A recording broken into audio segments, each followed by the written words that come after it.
This is Dimitri Lascaris for The Real News at COP22 in Marrakesh, Morocco. We're here today on the last day of COP22 with Brendan Campbell and Jennifer Deal of the Canadian Youth Delegation, and thank you very much for joining us. Thank you for having us. Pleasure to be here. So I'd like to start, just generally speaking, could you tell us a little bit about the Canadian Youth Delegation? What is it? What is its mission? And broadly speaking, why are you represented here at COP22? The Canadian Youth Delegation is a band of youth who are situated across Canada, who are coming together to demand that Canada justly and swiftly transition off of fossil fuels. So we've been attending COP for several years now, and this year the Canadian Youth Delegation is made up of 16 delegates. And I understand that you've had an opportunity, or perhaps more than one, to interact with Canada's Environment Minister, Catherine McKenna, and also her Chief of Staff, Marlo Reynolds. And I was interested in you talking about, how much of an opportunity you've had to interact with them, what were the nature of discussions, and also how does that compare to the opportunities that, for example, leaders of the business community have had to interact with Catherine McKenna and her Chief of Staff? Well, yesterday McKenna had a panel with Suncor and Enbridge that lasted about an hour and a half. We, as a delegation, have only had 15 minutes with McKenna. I believe a similar amount of time with Marlo Reynolds, and we were also able to meet with both negotiators representing the Canadian government. I wouldn't say that we had as much space or time to talk, and often it feels like there's more talking on the part of the Canadian government than us, voicing our concerns and having our questions answered. And what, broadly speaking, was the nature of the discussion that you had with Minister McKenna and with her Chief of Staff? Mm-hmm. So with the Chief of Staff, we emphasized that we, as youth, feel that the Canadian government represents its citizens, which are us, and they've on multiple times have mentioned that youth engagement is critical and a key component of addressing climate change going forward. And so we asked for no fossil fuel infrastructure, period, no pipelines, and a specific ask to reject the Kinder Morgan pipeline.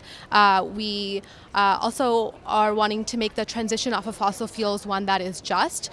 So thinking of fossil fuel workers and transitioning them in a just way, as well as an honest implementation of UNDRIP. UNDRIP being? The United Nations Declaration of the Rights of Indigenous People. Particularly, it's really critical that there's free, prior, and informed consent. And pushing that there's a treaty alliance against tar sands expansion, which was signed by over 89 nations, saying that they refuse consent to build any pipelines, including Kinder Morgan and Energy East. So really hammering home the point that you represent us, the citizens, not oil moguls and companies and businesses, and you have a responsibility to hear us and actively listen.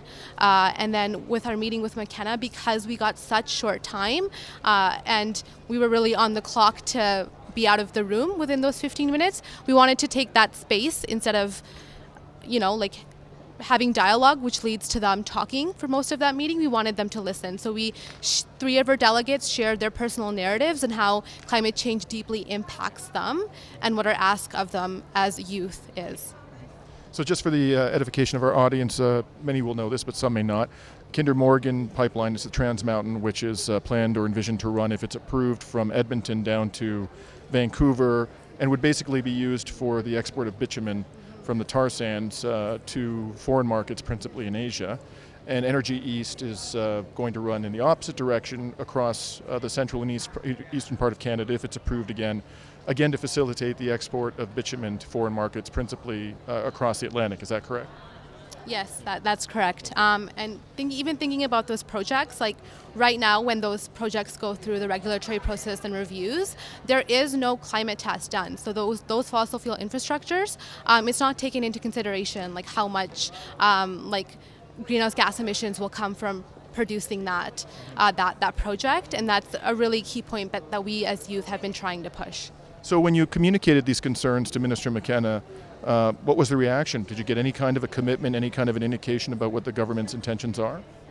So we asked one of those questions during the Canadian stakeholder briefings, which happen pretty much daily at the same time each day, and there wasn't much response to that answer.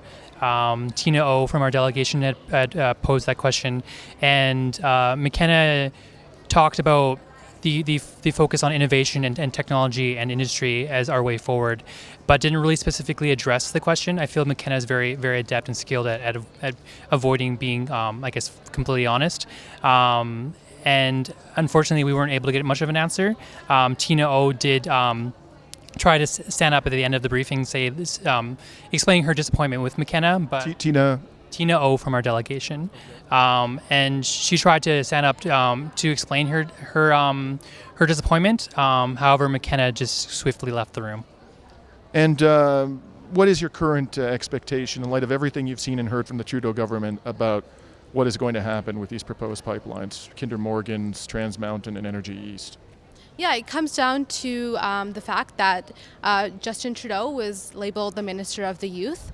He represents our voice, and so when we elected the Liberal government, we wanted meaningful engagement with climate change, and that is something that they've been saying at this COP on the international stage as well as back home, and that means speaking to us. So when you host something like a youth circle, which McKenna hosted on her first day here, taking the first part of that to just talk about how important youth engagement is and how excited she is to host this, and not have the time due to scheduling to stay and listen to the youth intervention portion of that is extremely disappointing. And when they sit in these negotiations and they tell us that we can trust them, that's really difficult to believe, because of how our interactions here have played out and how youth have really felt extremely silenced in this space. And I think by any rational measure, we are now in a global climate emergency. Last year was the hottest year on record. It smashed by a significant margin the hottest year on record that was set the prior year, 2014. And by all indications, we are going to be yet again establishing a record in 2016 for the hottest year on record by a significant margin. If these pipelines, one or both of these pipeline projects, is approved, what are the options available to the youth of our country and the youth internationally to put a stop to the construction of fossil fuels infrastructure that is going to perpetuate our dependence on fossil fuels and exacerbate what is, as I said, is by any rational measure a global climate emergency? I feel, just to touch back on some of the things that Jen had said, that youth are a big part of these discussions and will continue to be a big part of these discussions. Not only do we manifest our voice here within the Climate and Youth Delegation, but we certainly have a loud voice back home. And I know for the Canadian government, voters make a huge difference to them, and voters are a huge concern to them. So if I feel like they don't consider, Indigenous consent and the perspectives of youth, they may need to reconsider if they'll have the youth vote for the next elections. And what about in terms of civil disobedience? Because I know that there was a climate action, I believe it was organized by 350.org, and it was directed at the youth who are concerned about their future being imperiled by the climate crisis. Is that the kind of tactic you think you're going to have to resort to increasingly in the future if your voices are not heard in the next 6 months during this decision-making period about pipelines? Mm-hmm. Well, 4 of our delegates participated in that action on Parliament Hill, where they participated in the civil disobedience protest and were arrested on Parliament. That is something that is going to happen, and we as youth, that is the way we demand space, because we're not receiving it. Right now we're being silenced in this format on an international and national stage. I mean, in Canada right now there's so many sit-ins happening demanding that we get the opportunity to engage on these issues. Like, these issues are going to impact us. We are living in a world where we are not going to get below 400 parts per million.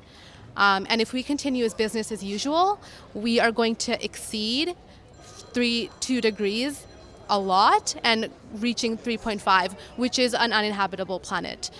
So we are prepared and ready to stand up, and if that means having a standing rock here in Canada, that is what it means.